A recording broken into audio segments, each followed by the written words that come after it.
விக்னேஸ்வராய நமக. மம குலதேவதாம்னியப்ப சுவாமியே நமக. பேரன்புமிக்க 360 டிவி சேனல்களுக்கு ஜோதிடர் முத்துசாமியின் இனிய வணக்கங்கள்.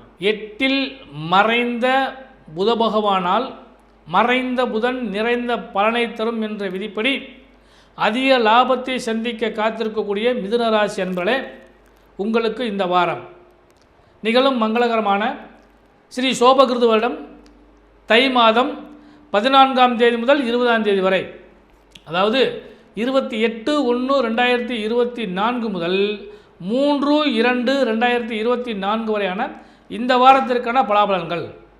அதன்படி உங்கள் ராசிநாதனாகிய புத பகவான் 3ஆம் இடத்து அதிபதியாகிய சூரிய பகவானோடு சேர்ந்து 8ஆம் இடத்திலே அமர்ந்திருக்கின்றார்.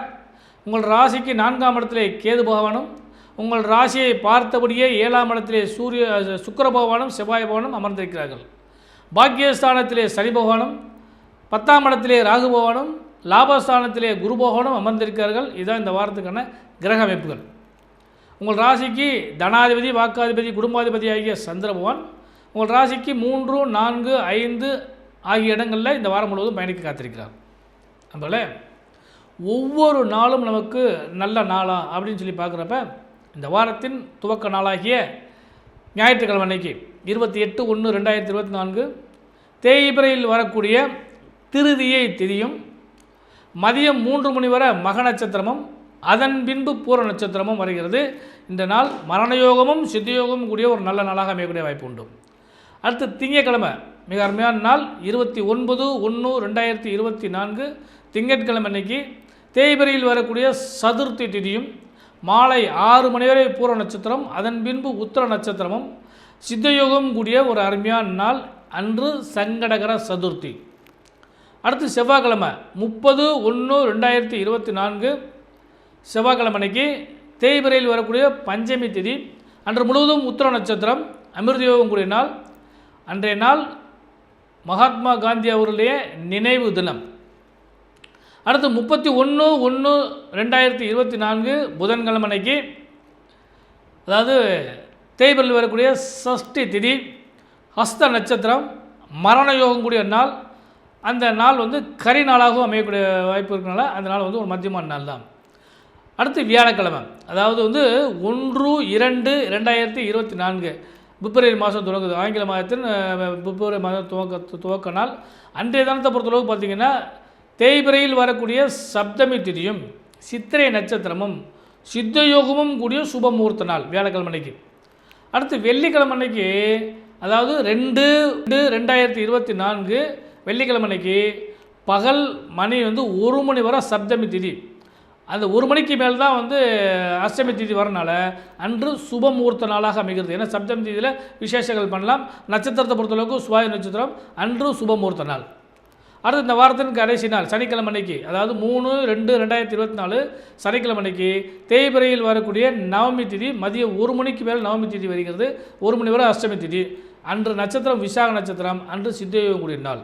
மிதுன ராசி என்பதே பொதுவாக இந்த வாரத்தில் உங்களுக்கு பண பொருளாதாரத்தை பொறுத்தளவுக்கு 2ஆம் இடத்து அதிபதி ஆகிய சந்திர பகவான் வளர்ச்சியை நோக்கி செல்லக்கூடிய காரணத்தினால ஒரு யோகங்கள் கிடைக்கும். பண பொருளாதாரம் சிறப்பாக இருக்கும். 2ஆம் இடத்தை புத பகவான் பார்த்து கொண்டே இருக்கின்றார். சுக்கிரனுடைய பார்வையும் செவ்வாய் பார்வையும் உங்கள் ராசியை பார்க்குது. அதனால் பண பொருளாதாரத்தை பொறுத்தளவுக்கு இந்த வாரம் சிறப்பாக இருக்கும். பொருளாதாரத்தில் ஏற்றமே காணக்கூடிய அளவுக்கு வாய்ப்புகள் உண்டு. இருந்த போதிலும் 6ஆம் இடத்து அதிபதியாகிய செவ்வாய் பகவான் விரையாதிபதியோடு சேர்ந்து உங்கள் ராசியை பார்க்கறதுனால கொஞ்சம் நிதானமான செயல்கள் வேண்டும். ஏன்னா பொருளாதாரத்தை பொறுத்தளவுக்கு இந்த வாரத்தில் கடன், நோய், வம்பு வழக்கு கைகோர்த்து வரும் அப்படின்னு சொல்லி ஒரு விதி உண்டு. விரையாதிபதியோடு சேர்ந்து 6ஆம் இடத்தையும் சேர்ந்து சத்துருஸ்தானாதிபதியும் சேர்ந்து உட்காந்துங்களை கொஞ்சம் நிதானமாகவே பயணிச்சிங்க. அது உங்களுக்கு நல்ல லாபங்கள் கொடுக்கும். ஒரு நல்ல யோகமான விஷயம்னா இந்த வாரத்தில் உங்களுக்கு சந்திராசிரமோ வேதியோ இல்லை. அது உங்களுக்கு ஒரு சிறந்த நற்பலன். ஆனால் 6, 12 சேர்க்கை கவனமாக இருக்க வேண்டிய காலகட்டமாக அமைகிறது. ஏன்னா புதன் வேறு 8ல் மறைஞ்சிட்டார். உங்கள் ராசி அதிபதி மறைஞ்சு உட்கார்ந்துருக்கார். அதனால் இந்த வாரம் கொஞ்சம் கவனமாகவே பொருளாதாரத்தில் கையாளுங்கள். அது மாதிரி தன, வாக்கு, குடும்பஸ்தானத்தை பொறுத்தளவுக்கு கொஞ்சம் நிதானமாகவே கையாளக்கூடிய வாய்ப்புகள் உண்டு. தனஸ்தானத்தை புத பகவான் பார்ப்பது யோகம்தான். அடுத்தபடியாக கல்வியை பொறுத்தளவுக்கு சிறந்த யோகம் உண்டு. ஏன்னா மறைந்த புதன் நிறைந்த பலனை தருவார் அப்படிங்கிறதுக்கு யோகமான வாரமாக இந்த வாரம் அமையக்கூடிய வாய்ப்பு உண்டு. தொழில் நிலைகளை பொறுத்தளவுக்கு இந்த வாரம் ஒரு சிறப்பான வாரம். ஏன்னா ராகு வந்து புது முயற்சிகளை கொடுப்பார், லாபத்தை கொடுப்பார், சந்திரனுடைய பார்வையில் இருக்கப்ப இன்னும் வந்து மாற்றத்தை கொடுப்பார். அப்படிங்கிற விதிப்படி இந்த வாரம் தொழில் வியாபாரம் சிறந்து விளங்கக்கூடிய அளவுக்கு வாய்ப்பு உண்டு. பல மாறுதல்களை சந்திப்பதற்கும் வாய்ப்புகள் உண்டு. குறிப்பாக வந்து கடன் சார்ந்த விஷயங்களில் கவனமாக இருந்துங்க. அடுத்தபடியாக உத்தியோகஸ்தர்களை பொறுத்தளவுக்கு வந்து கொஞ்சம் நிதானமாக நடந்துங்க. ஏன்னா 8ல் வந்து புதன் உட்கார்ந்ததும் சூரியனும் சேர்ந்து உட்கார்ந்துருக்கிறது உத்தியோகஸ்தர்களுக்கு கொஞ்சம் சிரமமான வாரம். அதாவது வந்து தேவையில்லாத வேலைகளை செய்ய வேண்டாம். ஏதாவது உதவி கேட்காமல் நீங்கள் உதவி செய்யாதீங்க. அதே மாதிரி மேலதிகாரிகளும் சற்று பணிந்து செல்லக்கூடிய வாய்ப்பு இருந்தால் செய்யுங்க. உங்களுக்கு கீழ் பணிபுரியக்கூடியவர்களில் கூடுமான வாரம் பகைக்காமல் இருந்தாலே இந்த வாரம் வந்து சிறப்பான வாரமாக அமையும். ஆனால் உத்தியோகஸ்தர்களுக்கும் இந்த வாரம் நிதானமான வாரமாக அமையக்கூடிய வாய்ப்பு உண்டு. அடுத்து உடல்நலம்.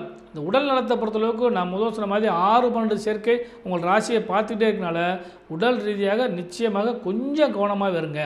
ஏன்னா உஷ்ண சம்பந்தப்பட்டதும் அதே நேரத்தை பொறுத்தளவுக்கு தேவையில்லாத படபடப்பு, நிதானமின்மை இதெல்லாம் ஏற்படுறதுக்கான வாய்ப்பு உண்டு. கொஞ்சம் கவனமாக இருந்தீங்கன்னா நல்ல யோகங்கள் கிடைக்கும். அடுத்தபடியாக பெண்களுக்கு கணவன் மனைவி உறவை பொறுத்தளவுக்கு வந்து ஒரு நல்ல அந்யோன்ய பாவம் கிடைக்கிறதுக்கான வாய்ப்பு உண்டு.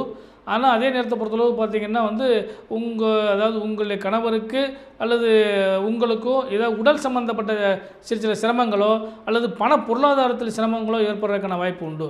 அதனால் கொஞ்சம் வந்து நிதானமாக நடந்துக்கிட்டிங்கன்னா நல்ல யோகம் உண்டு.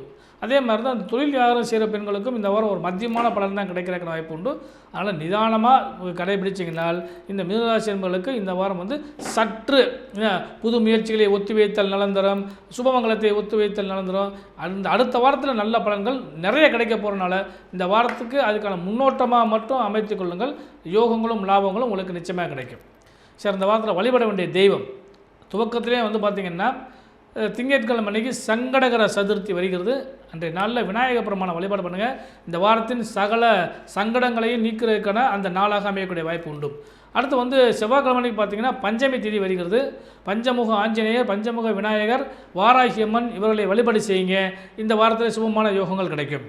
அடுத்து சங்கடகர சதுர்த்தி மாதிரி தேய்பிறையில் வரக்கூடிய அஷ்டமி திதி வருகிறது வெள்ளிக்கிழமை அன்னைக்கு பார்த்திங்கன்னா காலபைரவரை வழிபாடு பண்ணுங்கள், நல்ல லாபங்கள் கிடைக்கும். சஷ்டி திதியில் முருகனை வழிபாடு பண்ணுங்கள். அதனால் இந்த வாரம் முழுவதுமே பக்திக்குரிய வாரமாக அமையக்கூடிய வாய்ப்பு இருக்கனால கொஞ்சம் உங்களுடைய மைண்டை பூரா பக்தியில் செலுத்துங்க. யோகமும் லாபமும் உங்களுக்கு நிச்சயமாக கிடைக்கும். மிதுனராசி அன்பர்களே, மத்தியமான இந்த வாரத்தை உங்கள் கையில் இருக்கிறது. நீங்கள் கவனமாக கடந்து சென்றீர்களால் இந்த வாரம் உங்களுக்கு நல்ல பலன்களும் யோகங்களும் லாபங்களும் நிச்சயமாக கிடைக்கும். இனிய நல்வாழ்த்துக்கள்.